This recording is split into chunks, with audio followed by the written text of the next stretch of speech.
Hi guys, this is a special topic. Me and my wife. Today is a special edition kasi gusto namin pag-usapan ni wife, ni Jonah. Kasi recently. We did a DIY. Hello guys, this is a very special edition of my YouTube. We're going. Special edition.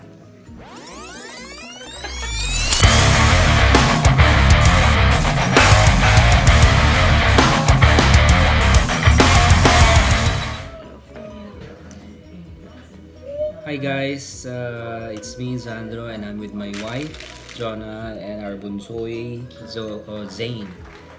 Today we're going to talk about how to apply for a tourist visa here in the United States without paying an agent. So gusto kong sabihin sa inyo, applying a tourist visa on your own na hindi ko kayo nagbabayad. Kasi sa Pilipinas, uso yung yung nagpapaluwal ka ng pera, babayad ka ng agent na madalas yung mga agent pineperahan ka lang. Hindi, sasabihin sa'yo ng agent na kailangan mo mag-submit ng ganitong requirements. You have to do this, you have to do that. We have a connection inside the embassy, but then it's not true. Pwede pala na tinry lang namin kasi first time namin mag-apply on our own. Kailangan mo lang ng konting research. Yeah. Tama. So since si Jonah ang nag-apply, ako lang naman yung nag-back up, nagbigay ng moral support. Most of the talk will be done by her. Okay? Go. Can I say? Sige. Ano ba? All you have to do is First number one is go to the US Embassy website and fill up a DS-160. DS-160 is the application form online that you need to fill up. So you will put all your information about yourself, your work history, family history. You're talking about the applicant? Yeah, the applicant. Okay. So that's the content of the DS-160. And then, huwag kayong matakot na kasi sinasabi ng iba na when you commit mistake, pag onting error lang sa DS-160, magkakaroon ng problema sa interview or sa application mo. No, it's not. You can do or create as many as DS-160. Di ba 3 beses ka nag-edit or nag-create? 3 beses ako nag-create. Noon, akala ko... So 3 beses niya minodify yung DS-160 na sa huli, napaganda pa. Napaganda pa yung DS-160 form. Kasi kung hindi niya, malamang kung hindi niya inedit yun, baka hindi na-approve yung mother niya. Kasi ang ina-applyan namin sa totoo lang yung mama niya.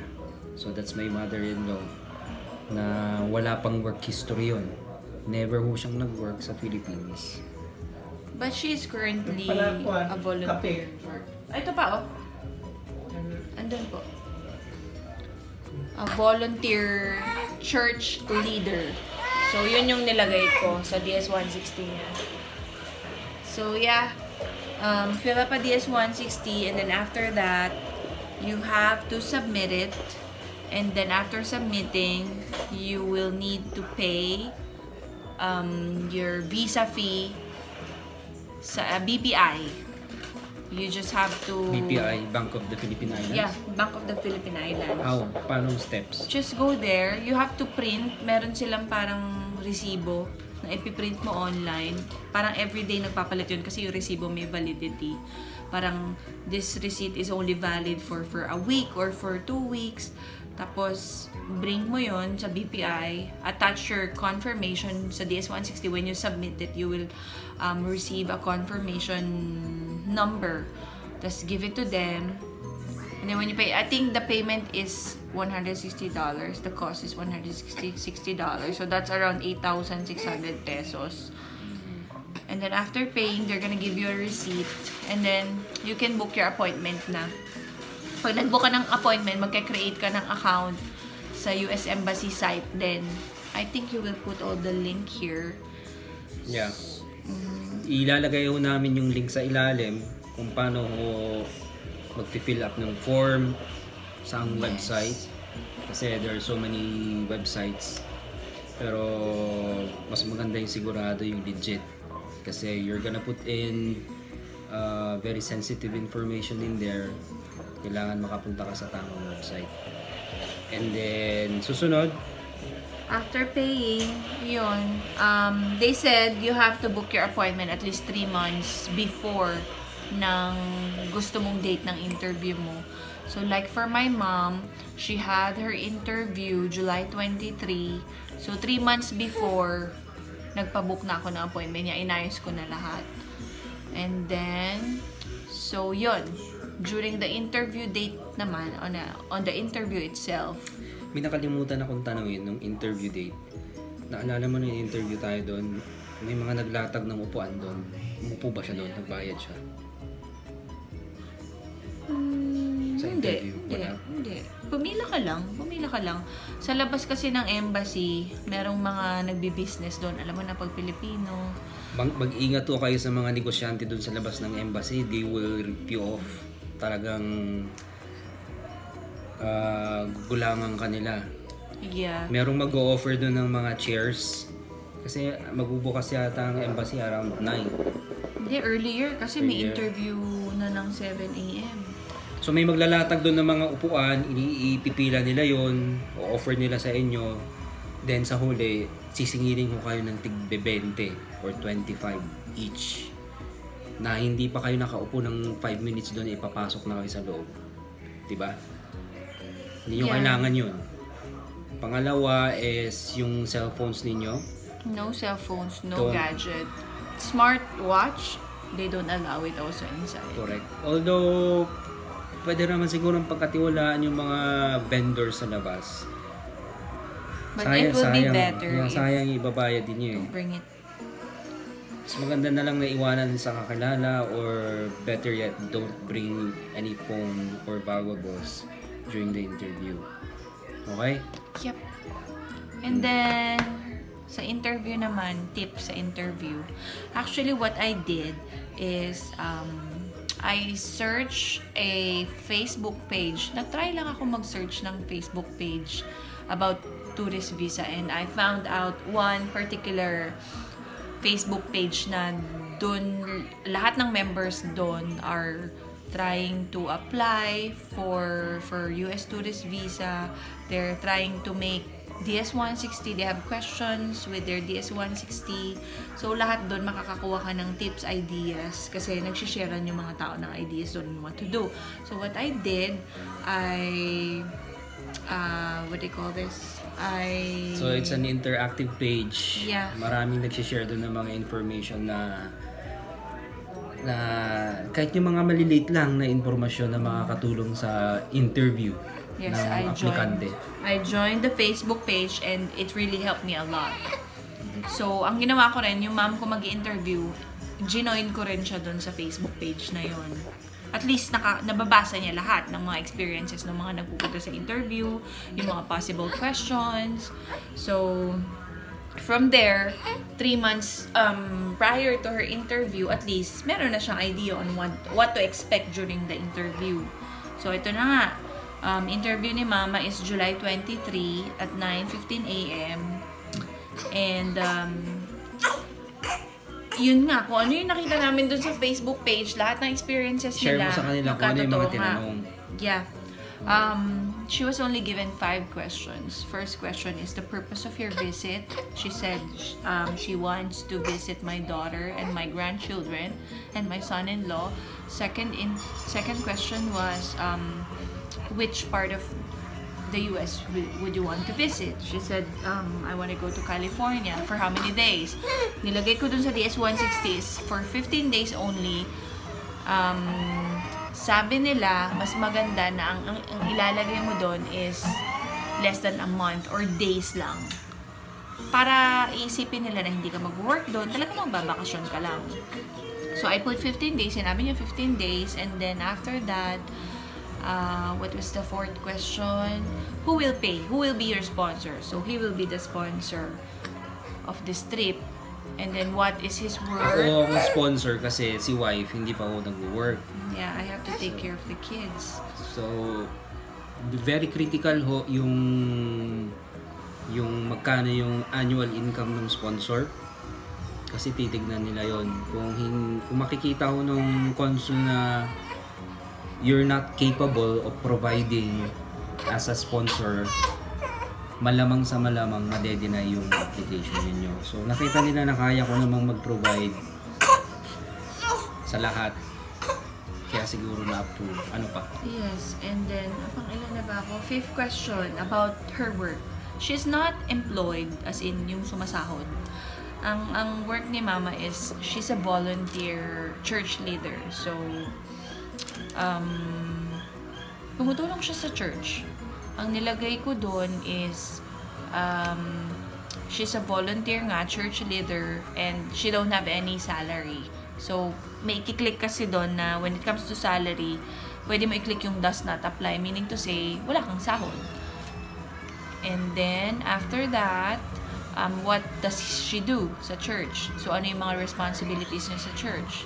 So, sinabi niya yun isa't isa. And then, after that, ito pa pala, it's very important that you have at least 1 or 2 travel history. Kasi they're gonna check that on your passport. They're gonna look on your passport. So, nakita nila na si Mama may recent travel sa Korea, which is just a month ago, and nakatulong yon. Hindi ko kailangang i-travel niyo yung buong mundo. Hindi ho necessary yun kasi meron kaming kakilala. It's very funny na he's got a lot of travel history. Ang dami niya napuntahang bansa. 3 beses na siya. 3 beses nang na-deny. Na-deny. Sa interview. Yeah. Umabot sa point na pinagsarahan daw siya ng bintana habang nagsasalita pa siya. Kasi mayabang si Kuya Joey. So, ang tip doon is huwag kang masyadong mayabang kapag nasa interview ka. Sabi nila, kapag nagpunta ka sa interview, ang baon mo lang dapat is yes or no. So, yes. Kung anong tanong, Isang yun ang sagot. Isang tanong, isang sagot. Huwag ka na mag-elaborate. Huwag ka na magpayabang. Huwag ka na magkwento. Ayaw nila yun. Yeah. Sa no. And then, yun, tinanong, which part of Korea did you visit? She said, Incheon. And then that's it. Your visa is approved. You will receive your visa after a week. So, ganun lang kadali. Ano pa bang dapat nating sabihin? Kinuha ba? Kinuha yung passport? Sabihin mo kung kinuha kukunin nila yung passport. Kapag once na hindi nila binalik yung passport at hindi ka nila binigyan ng blue paper, that means you're approved. Pero once na kinuha nila yung passport mo, that means your visa is approved. So, they will send you your visa after one week. Pero usually, 2 days, marireceive mo na yung visa. Hindi ako nagkaroon ng deficiency yung application ni Mama. Kaya, everything went well. Tsaka Yes. siguro, malaking bearing din yung kung sino yung consul na mag-i-interview. Mayroon talagang randomly, kahit kompleto ka sa documents mo, pwede ka talaga nilang i-reject anytime. Siguro depende na lang sa feel nila. Tsaka regarding ho doon sa applicant, kailangan hong aralin kung ano nakalagay sa DS-160. Tama? Doon sila magbe-base sa DS-160. If you don't know what's inside, what's the content of your DS-160, you will probably not be approved by the consul. Kasi I-check nila kung alam mo kung ano yung nasa loob ng DS-160 at kung ano yung sinulat mo doon. doon lang naman nila i-base kung ano yung itatanong sa'yo, and just be truthful. Malalaman nila kung nagsisinungaling ka. And si Mama, hindi ho nila hinanapan ng any documents. Kahit na anong document, hindi ho siya naglabas. Lahat sila, halos lahat ng i-interview, wala naman daw hinahanapan na documents. Pero we are prepared. Of course, you have to be prepared. Let's say, bigla kang hanapin ng proof of ganito, ganito. Merong mga iba ini-interview na hinahanapan sila ng mga ari-arian. You have to show me your property, ganito, ganyan. Si Mama pala, meron kaming bahay, so yun lang ang property niya. It's not big, Yeah. kaperanggot na lupa lang. And then, ano pa ba? What important documents na kailangan i-prepare? Coming from us. Coming from us, yeah. So, Here's his tama si Jonah. Nag-prepare din ako kami ng documents na supporting documents since ako magiging sponsor. Unang-una documents na nag-work ako dito, our green cards, Yeah. Passport. pay stubs, At least 3 months. at least 3 months, bank account ko dito to prove that I can really shoulder her expenses here. And then Yung leasing contract, kung saan siya titira, saan siya maninirahan as a tourist. And then nag-prepare din kami ng itinerary just in case tayo ngayon. Yeah. At wag ko kayong bibili ng ticket. Na ipapakita nyo, bumili na ako ng ticket, kailangan nyo akong i-approve na. Wag ho ganun. If tinanong ng consul na, did you buy your ticket? Ang best answer daw dun is, I will wait until my visa is approved, then I can buy ticket.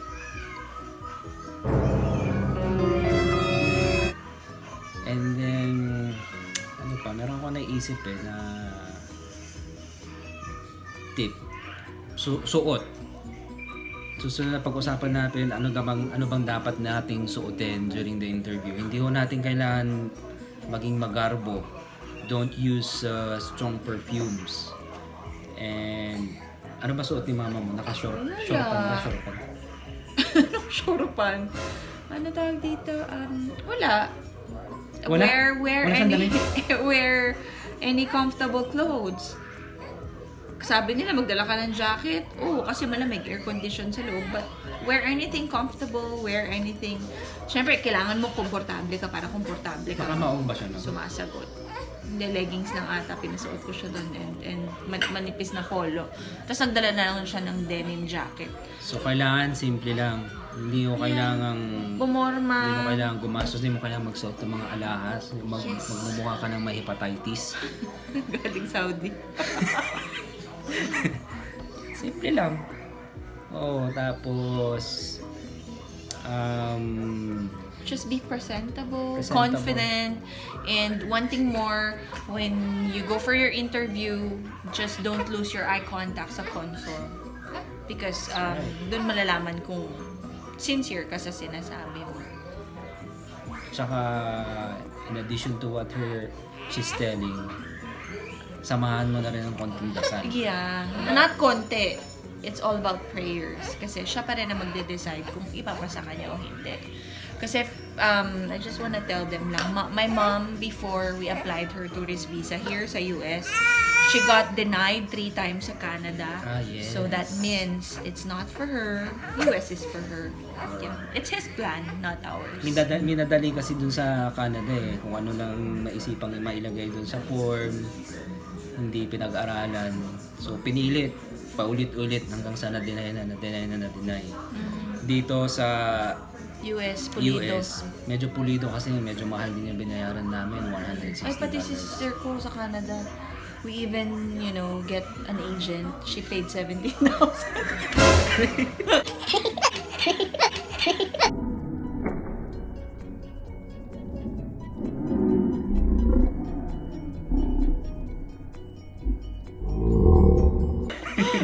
She paid 17,000 pesos. And that's not, Nakalimutan mo i-discuss yung source of income ni mama. So sinabi namin na never nag-work si mami, di ba? Si mama just Weng. be honest. Pero may naligay pa rin kayong source of income kahit pa paano Yeah, yung SSS. Yeah, ito yung exact na nilagay ko kay mama. Here. Her source of income, ito. Babasahin niya kung ano yung eksakto nilagay doon sa form. Primary occupation, church leader for 6 years, volunteer work as my family is rooted deeply in our Christian faith. Love gift from the church is not fixed, monetary and non-monetary, as remittance from my children overseas amounting to 20,000 pesos monthly. Philippine SSS pension of 2,000 pesos monthly. Does not pay house rent as I already own my house for 22 years in Baguio City under title number blah blah blah. And then merong part doon na briefly describe your duties. Yun, yung ginagawa niya lang sa church. Correct. Sa mga parents na, ilagay nyo doon kung sinusupport nyo yung parents nyo monthly. So, basing on kung ano yung lagay niya dito, there is a reason kung bakit pababalik yung tao sa Pilipinas. Yun pala, kailangan mo ng strong ties. Explain mo yung strong ties. O kailangan magdala siya ng necktie. Pangaks, hindi. Strong ties meaning to say, malaki yung chances na babalik ka pa ng Pilipinas. Like, usually mga senior citizen naman, di ba, may mga naiiwan na anak sa Pilipinas. So, most probably, they will still go back to their Para hindi ko sila country. malito, for your information, si Mama Weng is, how old is she? 59 this December. 59, magpi-59. So hindi pa siya actually senior citizen. Kasi sinasabi nila, if you're senior citizen na, may edad ka na, mas mataas ang chances na ma-approve ka kasi hindi ka mag-work dito sa US. Bata pa si Mama eh. Pero nakasulat naman dun sa application na she never worked. Pero may nagpapadala sa kanya ng pera eh. Kami, yung sister niya, yung pension niya, and yun lang. I think ang approval is it's about the DS-160 and the interview itself. Kapag nakita na, kasi may mga ibang senior, sabi nila mataas ang percentage na makapasa ang senior, but then may mga senior na hindi na-approve kasi kinakabahan. At saka hindi rin nila alam kung ano yung nakalagay sa application form. Yes, kasi pwedeng let's say kami, nasa US kami, pwedeng kayo ang gumawa ng DS-160 while the applicant is in the Philippines, okay lang yun. That's what we did. That's what I did. Siya lang pala, sorry. Yeah, that's what I did. So, okay lang yun, kahit na ikaw yung mag-fill up ng DS-160. So, you just have to make sure na yung communication mo sa mom mo na ganito gagawin niya, ganito nilagay ko sa DS-160, print the DS-160 or take a screenshot of it and then send it to your mom so your mom can review at least a month before the interview date. Pag-aralan nila, bigyan nila ng time, hindi yung bara-bara ka na lang pupunta doon at taas na kang magpapa-interview kung ano-ano lang yung sinasabi mo sa consul.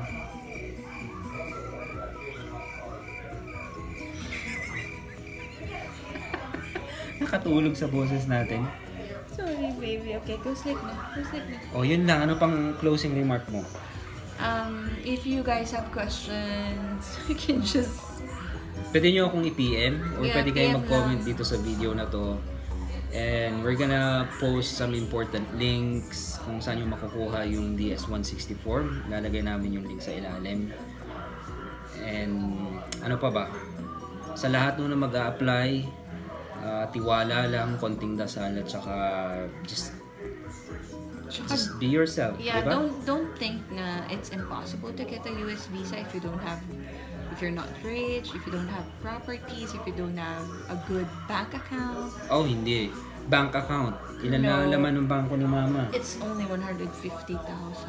But they didn't even check it. They didn't even ask for it. Correct. So, yun din. Nabanggit na yata namin kanina dito, hindi mo kailangan mag-travel sa napakaraming bansa. 1 or 2 is enough. Basta recent. Yun lang gusto nila makita. And ano pa ba? Yun lang, wala na akong maisip. Sana makatulong mo ito sa inyong lahat na future applicants kasi noong pa man nung nagpalit ng presidente dito sa Amerika, medyo nagkaroon ng takot. Diba? Niisip nila isasara na daw yung opisina sa Pilipinas. Maghihigpit na daw, mahirap na daw makakapasok dito, which is no, it's not true. Hindi totoo. Siguro may sinarang isang opisina lang doon sa Pilipinas pero hindi yung buong Embassy. US Embassy. Hanggang ngayon ho, Still ongoing pa rin. bukas pa rin po ang US Embassy. Huwag ho tayong matatakot sa hearsay unless napatunayan yung mismo sa sarili niyo. Yun lang po. Thank you very much. Amen. God bless you. Amen. Bye. Bye.